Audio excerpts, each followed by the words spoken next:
This episode is proudly supported by Anchor Food Professionals. Whether you're a caterer, cafe operator, or chef running a commercial kitchen, everyone knows quality products are the foundation of successful dishes. Anchor Food Professionals is a trusted supplier to the hospitality industry and has built a stellar reputation thanks to their consistently excellent butter, cream, and cheese. As the food service business of Fonterra, Anchor Food Professionals is home to many well-known brands such as Perfect Italiano, Mainland, Western Star, and Bega, and is now an important part of the Australian food service sector.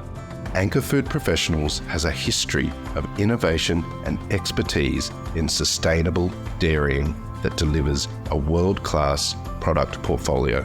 If quality cheese, cream, and butter are important to your creations, head to anchorfp.com.au to explore the range. I've seen a lot of places collapse because they've over-leveraged and they've had to get so many people in. So I would suggest maybe saving for an extra 6 months and just going, okay, cool, well, we're better off feeding 60 people very, very well every single night than we are going, oh God, we've got to put 200 through here tonight to pay the wages on Wednesday or whatever else. Hey everybody, and welcome to another episode of Dirty Linen. It's Dani Valent here with you, and where I am with you is New Zealand in the southern city of Dunedin. I'm sitting on a first floor atrium at a really nice boutique hotel called Ebb.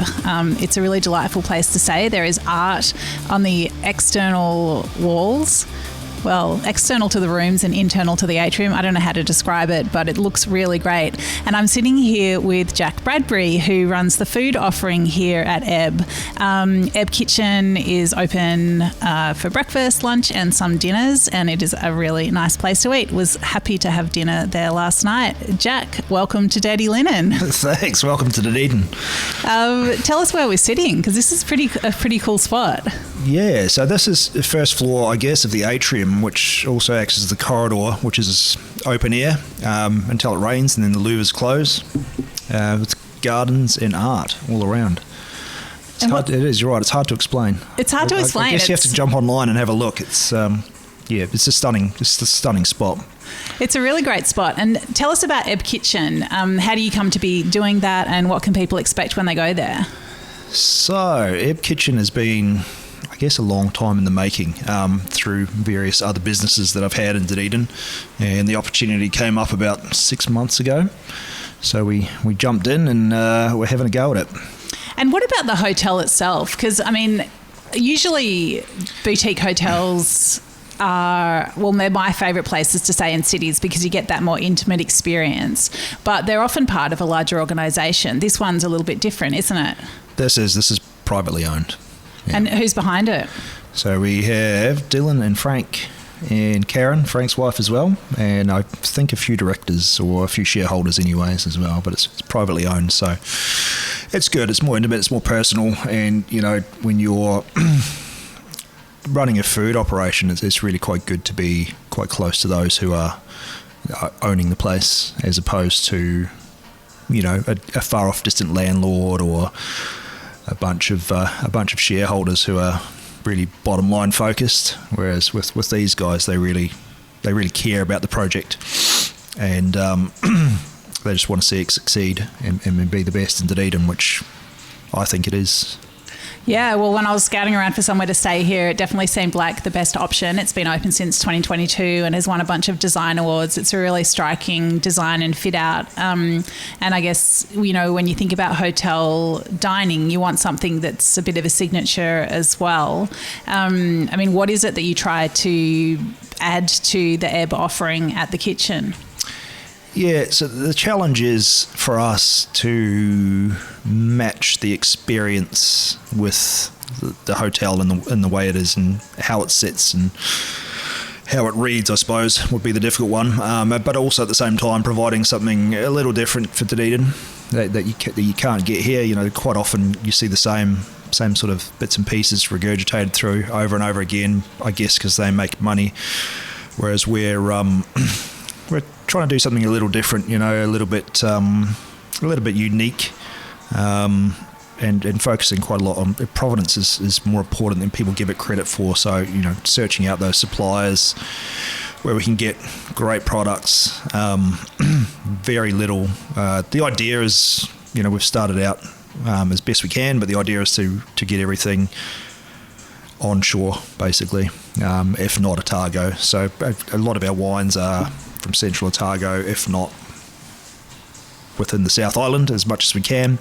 Same with a lot of spirits. So we have a lot of suppliers now here too who produce some cracking gins and whiskies and all the rest of it as well. So we're bringing those on board. Local organic veg growers, Mihi Waka is who we use for that. And same with our bread guys. We've got an Italian man who's very good at making gluten-free bread. We use that. Same with our sourdough and lots of our other suppliers. So we're just really trying to get stuff from here. There's no point, there's a lot of great producers in this country, and there's really no point getting stuff from overseas too much. Yeah, absolutely. Well, I guess when I'm visiting somewhere, I'm all about the local produce. And, I really loved the salmon that was on the menu last night. The lamb was delicious. Like, what are some of the ingredients that you love highlighting here? We have our salmon, our lamb. It's all reasonably local. It's from New Zealand anyway.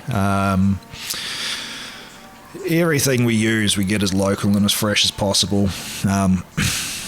Which is, you do have to pivot quite hard seasonally, but that's the way it should be. You shouldn't really be using, oranges when they're out of season, or for example, or, it should come out of the ground when it comes out of the ground and get picked from a tree when it's ready to be picked from a tree, as opposed to, apples from somewhere else that have been set in a barn coated in wax for 6 months before they hit the table. So, yeah, using Mihi Waka as well, Jed up there, there's quite a large difference between what you get at the supermarket flavour-wise and what you get through Jed and his crew up on the hill there. Quite a remarkable difference. So yeah, once you've been eating that sort of produce for a while, you go to the supermarket, pick up a broccoli on your way home to feed the kids, and it's just not. You can taste how old it is. Same with potatoes as well. When potatoes are dug fresh out of the ground, they're sweet and buttery. When you get them from the supermarket, you can taste that they're kind of stale almost, I would say. They don't cook the same, they don't taste the same, they're a bit bitter, they lack flavour, they lack sweetness. So all those little details add up to a better experience at the end of the day. Yeah, definitely. We can taste that love in the ingredients here for sure. So Jack, you're a Dunedin boy. You've obviously, we'll hear later how you've travelled around quite a bit, but tell us about Dunedin and the place that food had in your childhood. Yeah. So food, my dad was really into cooking. And so he used to spend most of his day smoking cigarettes and drinking beer and cooking us dinners and hosting dinner parties and stuff at home, trawling through cookbooks and making stuff properly from scratch is his big passion. Food in the 80s here was an interesting experience, as it probably was in Australia too, I'd imagine. It was very much, getting a decent coffee. I mean, I was a kid in the 80s, so I didn't drink coffee, but aside from instant and a bit of burnt, what do you call those things? Kona coffee, isn't it? Yeah. Yeah, bits and pieces like that were floating around, but it wasn't really big news. So to be able to eat food, well done at home was a big part of it. What were some of his specialties that you looked forward to? There's lots. Before he, he was an undertaker, so he's gone to join his customers at the moment. But I made him write down all his recipes before he croaked it. There's a few. I'd have to go back. It's been years since I've been through them. There's a couple. I used to do this pork one with the spicy apricot sauce, which was pretty out there when I was a kid. Yeah, super yummy. A lot of stuff from, you may or may not remember, Hudson and Halls. I think there was these two guys. Used to be on telly way back when. And just lots of classic cookbooks and stuff. Yeah. Lots of bits and pieces from there. That was good. Yeah, and what was the vibe at the dinner parties? Set the scene for us. It was very 80s. So they had a big oak dinner table, apricot-coloured napkins, wine glasses. Out came the silverware, as you did. Do people still do that? Oh, I think less Not and really. less. Yeah. Polishing the silver. And we got banished to the bedroom with a TV and some crisps and some fizzy drink, basically. Yeah. But there was always a little bit left in the pot at the end of the dinner to go and dip your finger into, which was good. So yeah, I guess there's something too when we were kids, too good for you kids, which really makes you want to, I wonder with my kids sometimes if they're a bit spoiled, you know what I mean? Like sometimes when you're not allowed something, you think it's good regardless. Absolutely. Yeah, perhaps. And did that set you on the road to being a chef, Jack? Yeah, pretty much. How did that all play out? So what did I do? Back in those, so this is the late 90s. I'm getting a little bit old now, I guess. You always started in the pit, washing dishes. So I started doing that and then moved around a little bit. Went to Queenstown thinking I was cool, but, it was all right up there. It was just expensive. And then where did I end up after that? Melbourne, back here. Melbourne again, Canada. Yeah, a bit of time over there. And then about 11 years in the UK, which is where I really learned how to cook, I guess. Yeah, it's very... the best way to get that education, unfortunately, and anyone who's worked in these kitchens will probably agree, those that haven't won't, is to work in Michelin kitchens. Yeah, it's tough. It pays nothing. You can barely afford to live at 6 a.m. till 1 a.m. But it really teaches you how to taste and how to put dishes together properly. Yeah, so everything you make has to gets passed through a senior chef's lips. If it's not good, go again. If it's not good, go again, which sounds fine, but it also pushes you further and further behind. So you have to get good, or otherwise, next. There's a queue of people around the block waiting to get in there. So it's do or die, and they rag you. But yeah, when you come out of there, you have a little bit of PTSD, but you sort of know what you're doing a bit more. Are there any notable kitchens, chefs, mentors that you can tell us about? Yeah, I mean, I sort of got out of Michelin kitchens after about 5 years. There was a few years, a guy called Steve Love, who I spent quite a bit of time with, and then I worked at Le Manoir for a bit as well, which was probably the one that really, I think, my first 5 weeks there, I learned more than I did in the previous 5 years. Like that's how much you learn. It's you can't really underestimate how. Like, God, it's hard, but it's worth every minute of it, basically. Okay, so you're talking about Le Manoir or Quatre Saisons. This one, yeah. Out in the countryside, yeah. Beautiful on the outside, a bit terrifying on the inside, no doubt. A little bit, yeah, a little bit. It's not. I don't know. The exec chef was Gary Jones when I was there, and he ran a pretty tight ship. There was sort of no swearing, and the behaviour had to be. There are moments. There are moments where there are Gordon Ramsay shouting fits, right? It has to happen, unfortunately. Like, once, twice, 3 times, but you're in so much trouble, it's not funny. The rest of the time, it's you're professional, you're disciplined, you show up crisp, clean, ironed whites, you know what I mean? Yeah, all your kit in place, all clean, all tidy, everything's sparkly and shiny, and you just push yourself harder than you ever have. So, Did you go into that environment knowing what you wanted to get out of it, or was it just that you found yourself sort of being pulled up by the bootstraps and realised your potential? How long had I been? I think I've been in the UK for 2 or 3 years already. So I'd already been through the ringer of these places, 3 rosettes pushing for 1 star, 3 rosettes pushing for 1 star, and in some ways they're harder. But with less, I don't know, it's not, it's exciting and it's new and it's innovative and they're sort of pushing boundaries, but to learn the classics is really where you get that discipline from, if that makes sense. And yeah, so I went in there, like it's not as simple as just, you apply and then you sort of have to go for some crazy like full day trial, and then about 3/4 of the way through, the exec chef comes along, puts you in the fridge, shuts the door, 2 hours vegetarian main course, and you got to go for it. You've got to go for it out of nowhere. So, and then from there, yeah, they if you're successful, they give you a shot, basically, and it doesn't end there. Like, it's just this continuous climb. Continuous, yeah. But good crack, you know, if you don't do it, you got to do it. But I don't know, all chefs should do it. Even if you just go for a year, you know what I mean? Like, yeah. It's worth, you'd be surprised how much better it makes you. Coming out the other side, it does make things difficult because you can taste everything. Every fake ingredient, every artificial stock, everything, yeah. It took me about 6 months before I could eat out again, basically, yeah. That's so interesting.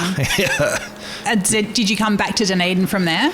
No, I went on to work so I started getting quite sick because there's only so long. So I was 29 when I went to Le Manoir as a commis chef, which is a bit, kind of, you're getting a bit long in the tooth, I guess. In hindsight now, I was in my prime, but I started to get quite sick from doing, 18-hour days and constant. It's not just an 18-hour day, it's an 18-hour day at 120%. Like this, you can't.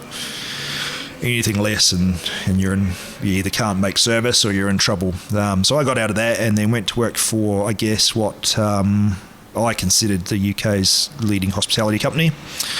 And I went cooking for those guys. I cooked there for about 12 months and then moved to front of house because, they just good food.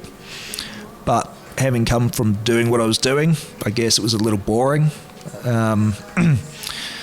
And I moved out front and got into running big pubs, basically. Oh, yeah, right. So, interesting. Yeah, that company was called Oakman Inns. Yeah, which was, great company to work for. Yeah. So interesting to go from kitchen to front of house. Do you think that gave you a different kind of perspective to a lot of restaurant managers? It does. At first, you move out front, and having worked in those tough kitchens, you kind of get out front, and then there's some hard truths to learn. Front of house people have feelings, turns out, right? Learn that the hard way.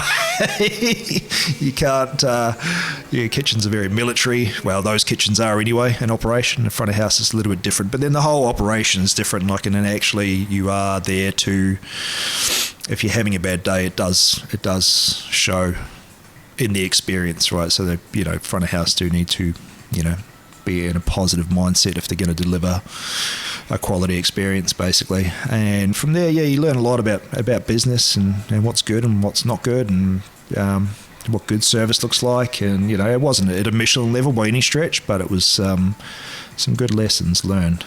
Yeah. And so what made you come back to Dunedin? I had a kid, so we sort of weighed up. The UK was okay, but it's kind of expensive, and it's a little difficult to get ahead there. Dunedin was affordable. There's schools. It's safe. It's quiet. You know what I mean? Education's really affordable here. So if anywhere really, it's sort of, I guess, one of the better places to raise kids. So we moved back, and then I had a couple of jobs and realised that Dunedin doesn't pay very well. So I thought, if I'm not going to make any money, I may as well do it for myself. So I went into business for myself, which is, again, I don't make any money, but it's engaging, constantly engaging, which is good and keeps my, I guess, ADHD brain engaged. I don't know if I have it or not. That's just a self-diagnosis, but I have to be doing something all the time. So being in business for yourself definitely helps with that, and it's not that hard. Like, I don't think it's any different really to doing what I was doing in the UK. Like, I don't think it's any harder. It's just a slightly different skill set that you do. So you're managing finances a little bit more, as well as people and kitchen. Yeah, but definitely some of the best general managers I've ever worked with have all come from kitchens, and it definitely helps because the kitchen's the hardest part of any business by far. It's where the potential to lose the most money comes from, but it's also where the greatest creativity comes from as well. So if you've got experience in kitchens, it's much easier to nurture chefs and make sure they're okay. You've been through that fire. You know what it's like when a chef's about to throw a pan or break down and cry. Like, you've been there so many times that so you can quite often preempt it and make sure that they're okay and sort of a big part of what we do is try and introduce work-life balance as well, which is pretty hard to come by in this industry. So, we try and push for 4 days on, 3 days off, or where we can, or, well, what works for you? Let's share weekends off and bits and pieces. So, yeah. Yeah, well, I mean, it's interesting that you come to this point where you realise the importance of work-life balance, but you're also an advocate for doing those huge hours in those intense environments. Like, how do you sort of reflect on the way kitchen culture has changed? That's a good question. It's really different here. It's people aren't encouraged to put themselves through the paces that they are in Europe. I guess because there is a shortage of people in this part of the world, and there's a shortage of hospitality workers. So in some ways, I guess you're sort of held to ransom. In other ways, I don't know. It's sort of, it's an individual thing. Everyone really kind of can go and work in these kitchens if they really, really want to. It's not impossible, but for lots they just don't. I guess. It's I guess it's an individual mindset thing. Yeah. Yeah. How driven you are. It is tricky though. Like having a family, juggling family and business is surprisingly difficult, and it's not so much the workload. It's the I love having a family and spending time with my kids, but I also know that if I didn't, I would have had way more success because I would just work at it 100%. So in some ways it's good that both, if you know what I mean. Yeah. Keeps you in check. Because it does, yeah. Otherwise I'd work myself to death or I'd do nothing, basically. Yeah, if that makes sense. So, yeah, finding that balance was quite difficult, having come from doing, 70, 80-hour weeks constantly for, I guess, the guts of 10 years, maybe longer. Yeah.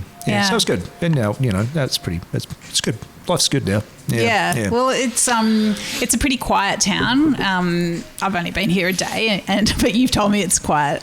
And it's, I think you also said it's about 110,000 people here, give or take, depending on when uni's in session. Yeah, I don't know the exact figure. I'd have to Google it. It's somewhere between 130 and 110. And then I think there's a student fluctuation of about 20,000 kind of come in and out of the city depending on semesters. Yeah. So what does that mean for the hospitality economy? What's the vibe? It depends on your operation. So if you're student focused, then there'd be a lot of peaks and troughs depending on exams and term time. Well, I mean, we all experience it to a degree, but what we have here isn't necessarily. It is a bit, we offer student discount, and we encourage students to come here, and we get a lot coming in for coffees and brunch and bits and pieces as well. But we also have a bigger, I guess, another market of everybody else as well. So, yeah, it's I guess that would be it.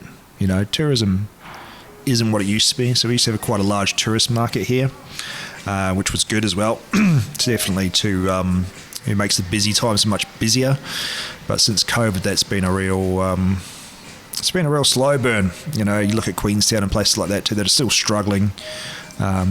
Whether it's, I guess we're in a worldwide recession still, so once that reverses, then we might see a bit more movement. But there's a million other factors like the strength of the Kiwi dollar. If our dollar sucks, heaps of people come here because it's cheaper. If it's strong, then less do, I guess, as well. There's a plethora of reasons for that, I guess. Yeah, but it's good to be out the other side of the COVID nightmare. That's for sure. That was tough and stressful. I think we can all agree on that. Well, yeah. So I don't know. I mean, from our end to have survived it, like that's real. We gave ourselves a gold star for that one because it was tough and not everybody did, unfortunately, which is sad as well. But it was one of the bigger challenges in business I think I've ever faced. But it's in the past now, hopefully forever. Yeah. What about marketing the new business? You've started doing dinners here just a couple of months ago, and I guess it is something a little bit different for Dunedin to do this sort of, I guess, quite you wouldn't call it necessarily fine dining, but it's like beautifully composed plates in a nice setting, really high quality ingredients. How hard is it to sell the message to the locals? Surprisingly, yeah. Well, I mean, we've got to increase our budget, I think, and tackle a few different bits. It's hard. What's hard is, so you can pump as much as you like out on social media, but whether or not it's effective is a different story. Then also, it's maintaining.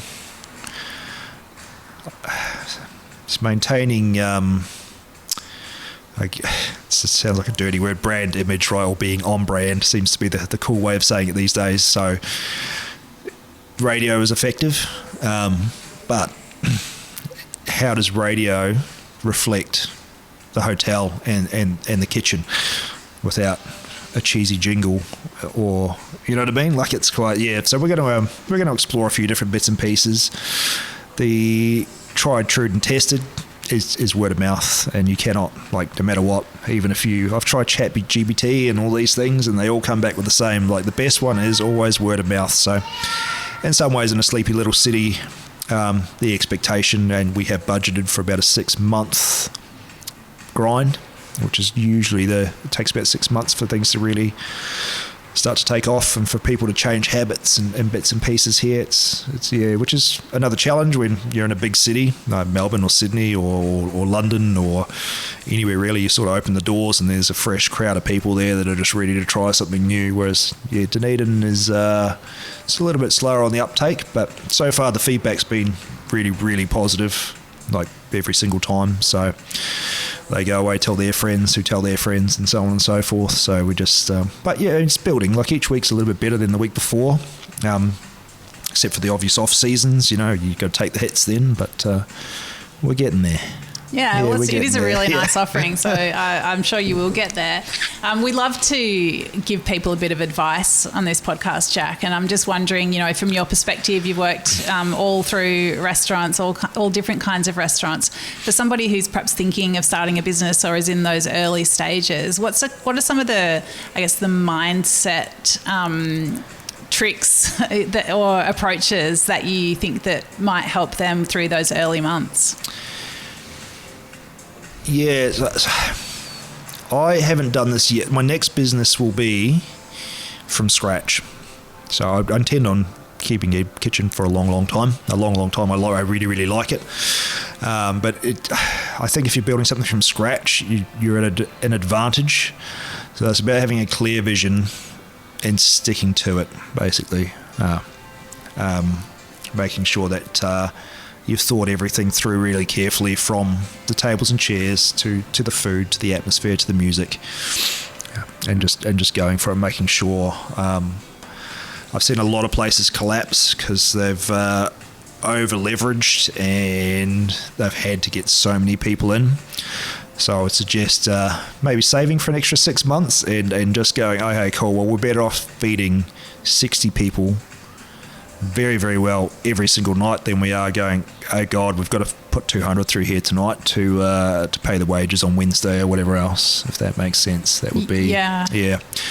Long term, you focus at the long term, depending on what sort of business. You know, if you're opening a sandwich shop and you just kind of want to build it up and flip it off, then it's a different metric. But if you're looking at a cafe restaurant, then you want to have that vision set from the start.